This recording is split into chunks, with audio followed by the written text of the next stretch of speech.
Let me be very clear about what Israeli Defense Forces discovered over the past 72 hours as combat engineering units penetrated deeper into the tunnel networks beneath Gaza City. Because this is not a series of smuggling tunnels. This is not a collection of isolated bunkers or fighting positions.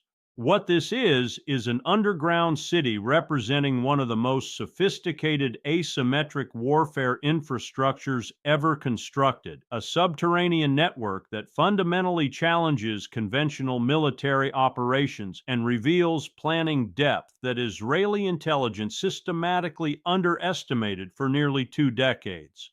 Having been inside the national security apparatus of the United States government, having studied urban warfare doctrine and asymmetric threat environments, I can tell you with complete certainty that what Hamas has built represents strategic patience and engineering capability that exceeds anything witnessed in Fallujah, Mosul, or any other urban combat environment American forces have encountered since Vietnam. Stay with me, because by the end of this analysis, you will understand why this tunnel network makes the current Israeli military operation exponentially more difficult than planners anticipated, and why the strategic implications extend far beyond Gaza to every future urban warfare scenario. The scale revealed in recent Israeli operations defies previous intelligence estimates and demonstrates systematic deception operations that fooled multiple intelligence services over years. Israeli military sources now acknowledge the tunnel network extends at least 500 kilometers, potentially significantly more as exploration continues. For context, that is equivalent to the distance from Washington, D.C. to Boston. These are not narrow smuggling passages, but military infrastructure with sections wide enough for vehicle traffic, electrical systems powered by generators with fuel supplies suggesting years of operation, ventilation systems enabling sustained human presence deep underground, and communications infrastructure connecting different sections into a coordinated network. Some tunnel segments run 40 to 50 meters below surface, deeper than the maximum effective depth of most bunker-penetrating munitions. The tunnels include command posts with sophisticated communications equipment, weapons storage facilities, living quarters with food and water supplies, medical treatment areas, and manufacturing workshops capable of producing explosives and rockets underground. The engineering sophistication reveals technical expertise and resource allocation that required years of preparation and significant external support. Proper tunnel construction in Gaza's sandy, unstable soil requires reinforced concrete linings to prevent collapse, drainage systems to handle groundwater, and structural engineering knowledge to ensure stability under the weight of buildings constructed above. The electrical and ventilation systems require design and installation by individuals with specialized technical knowledge. The communications networks employing fiber optic cables immune to radio frequency detection demonstrate understanding of modern military countermeasures. This level of sophistication cannot be achieved by untrained fighters with hand tools. It requires civil engineers, electrical engineers, and construction expertise that Hamas either developed internally or obtained through training relationships with external supporters, including Iran, which has extensive experience with hardened underground facilities constructed during its nuclear program development. But if you think the tunnels are merely defensive infrastructure, you are missing the strategic concept that governs their design and employment. These tunnels serve multiple offensive and defensive functions simultaneously. Offensively, they enable Hamas fighters to move beneath Israeli positions, emerge behind forward units, conduct attacks, and disappear underground before Israeli forces can respond. The October 7th attack that killed over 1,200 Israelis involved tunnel exit points near the border that allowed fighters to emerge inside Israeli territory without crossing above-ground barriers where they would have been detected and engaged. Defensively, the tunnels provide protection against Israeli airstrikes and artillery, enable resupply of fighters in contested areas, and create a three-dimensional battlefield where Israeli forces must simultaneously defend against threats from buildings, streets, and underground. The tunnels also serve intelligence functions, with listening posts positioned beneath Israeli military installations, collecting signals, intelligence, and monitoring Israeli communications. Most people stop here, and that is exactly why they miss what I am about to explain next. The Israeli military response demonstrates the extraordinary difficulty of countering subterranean infrastructure with conventional military capabilities. The IDF has attempted multiple approaches to neutralize the tunnels, each revealing significant limitations. Aerial bombing and artillery can destroy tunnel entrance points but cannot collapse tunnels running deep underground unless precision munitions hit exactly the right structural weak points, which requires intelligence about tunnel routes that Israel often lacks. Flooding tunnels with seawater, a tactic Israel has employed in some areas, faces challenges, including damage to civilian water infrastructure, environmental concerns about groundwater contamination, and limited effectiveness against tunnel sections with proper drainage and sealed compartments. Ground forces entering tunnels face lethal dangers, including booby traps, ambushes, structural collapses, and chemical or smoke weapons in confined spaces where conventional protective equipment is less effective. Israeli combat engineers have destroyed hundreds of tunnel shafts, but the network's distributed architecture means that destroying individual segments does not disable the overall system. What people don't understand and what conventional military doctrine does not adequately address is that tunnel warfare fundamentally inverts the normal advantages of technologically superior military forces. Israeli advantages in air power, armored vehicles, signals intelligence, and satellite reconnaissance provide limited value against targets operating underground. An Israeli F-35 carrying precision-guided munitions that costs over $100 million cannot target an enemy fighter moving through a tunnel 30 meters below the surface.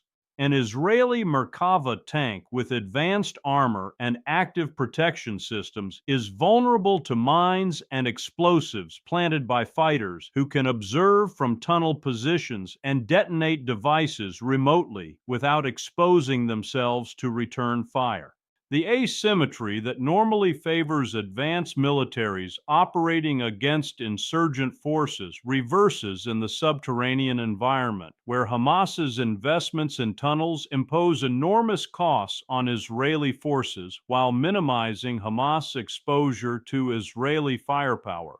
The historical precedents reveal that tunnel warfare has repeatedly challenged conventional military forces throughout modern history. The Viet Cong tunnel systems around Cu Chi near Saigon enabled insurgent forces to survive massive American firepower and conduct operations throughout a region where American forces maintain nominal control of surface terrain. Hezbollah's tunnel networks in southern Lebanon proved extremely difficult for Israeli forces to locate and destroy during the 2006 conflict, with some tunnels remaining functional despite intensive air campaigns. The Islamic State constructed tunnel networks in Mosul and Raqqa that significantly complicated coalition operations and increased casualties among Iraqi and Syrian forces conducting urban clearing operations.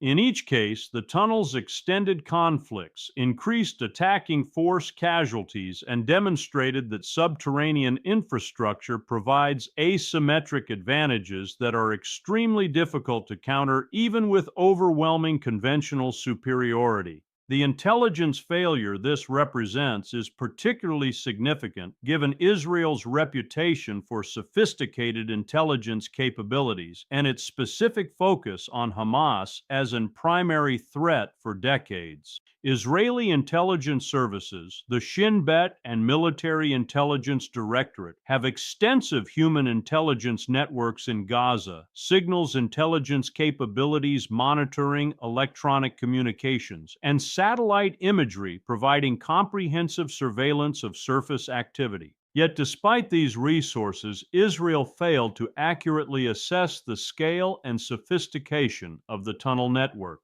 This failure suggests either that Hamas operational security was extraordinarily effective, that Israeli intelligence prioritized other concerns and insufficiently resourced tunnel mapping, or that intelligence analysts provided assessments that were ignored by political and military leadership who preferred more optimistic conclusions.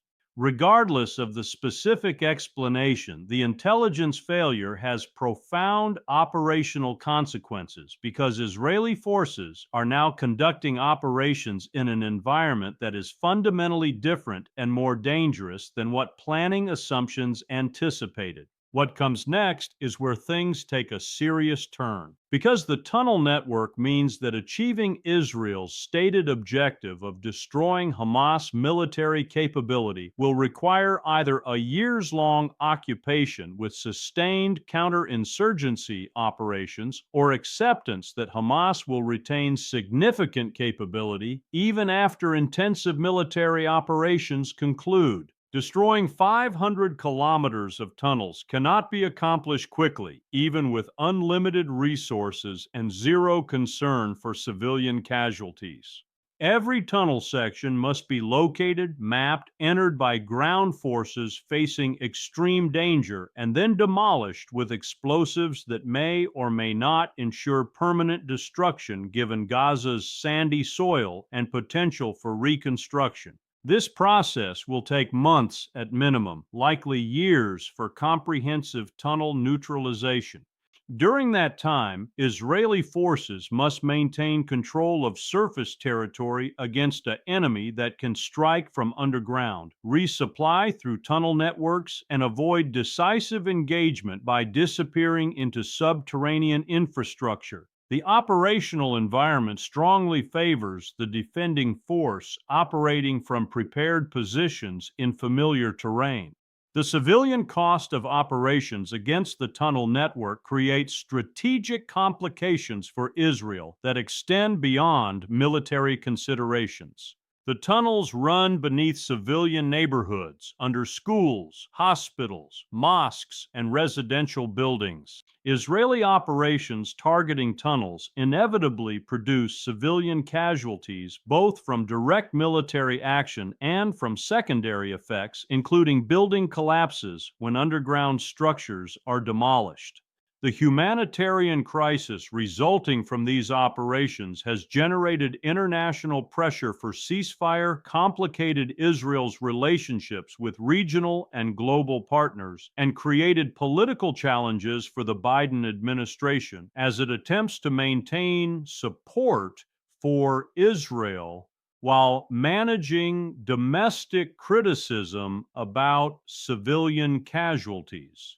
The longer operations continue with mounting civilian death tolls, the greater the international pressure becomes and the more difficult Israel's strategic position becomes regardless of tactical military success. The precedent this sets for future urban warfare should concern military planners worldwide because Gaza demonstrates that determined adversaries with years of preparation can construct infrastructure that fundamentally challenges conventional military operations.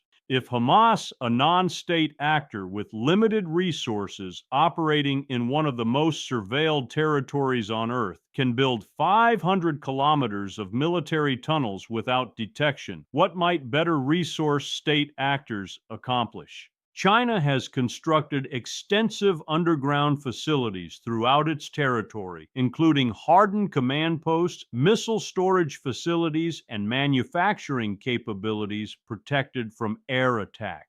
North Korea has built vast tunnel networks that would enable its military to survive sustained air campaigns and continue operations even if surface infrastructure were destroyed.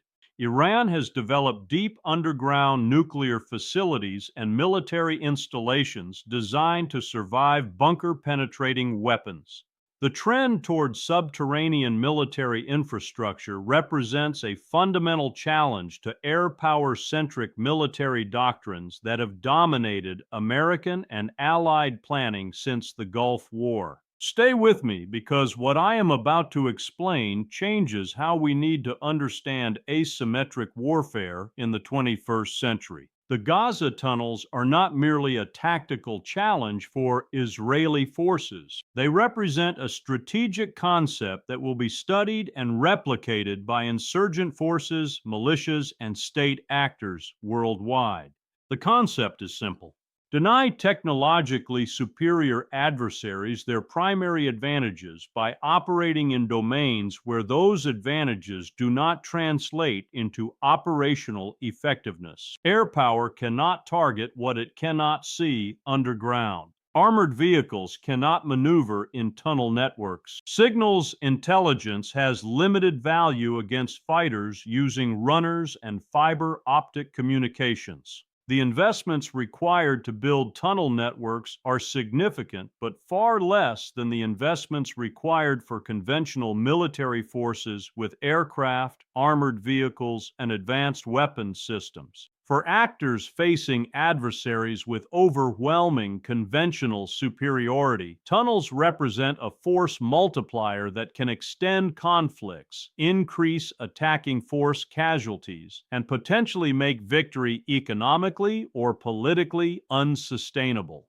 The Israeli military is learning painful lessons about the limitations of technological superiority against adaptive adversaries who can deny conventional advantages through terrain selection and infrastructure preparation. These lessons should inform American military planning because the United States faces potential adversaries from Iran to North Korea to non-state actors who are certainly studying Gaza carefully and drawing conclusions about how to challenge American conventional dominance. The American military's transformation after the Cold War emphasized speed, precision, air power, and technological superiority. These attributes proved devastatingly effective against conventional forces in desert environments during the Gulf War and Iraq invasion.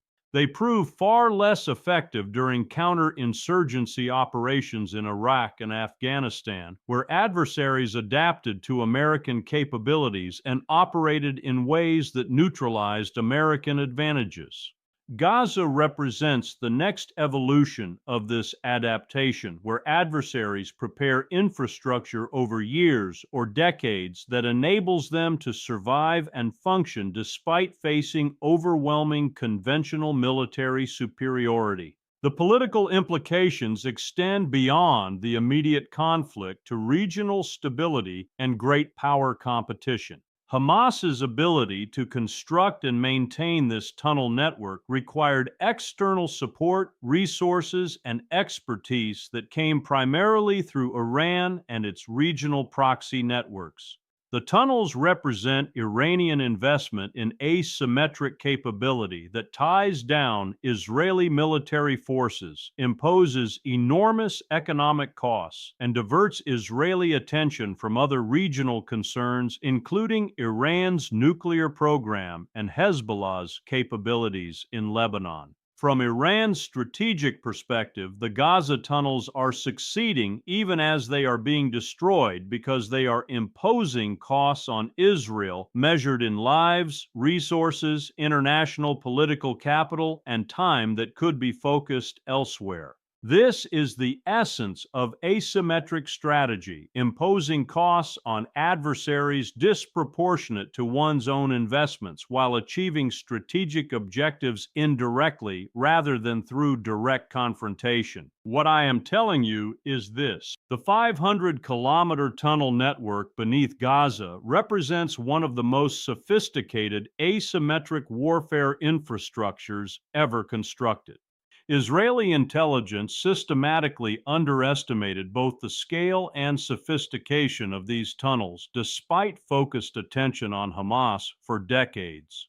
The tunnels fundamentally complicate Israeli military operations by denying Israel's conventional advantages and creating a three-dimensional urban battlefield where defenders possess inherent advantages. The time and resources required to neutralize this tunnel network will extend the conflict far beyond initial Israeli planning assumptions and will impose enormous costs in lives, money, and political capital. The precedent set by these tunnels will be studied and replicated by adversaries worldwide facing conventionally superior opponents. And the strategic concept underlying the tunnels, denying adversaries their advantages by choosing terrain and employing capabilities that negate technological superiority, represents the future of asymmetric conflict in an era where advanced militaries can no longer assume that technological advantages translate automatically into operational dominance.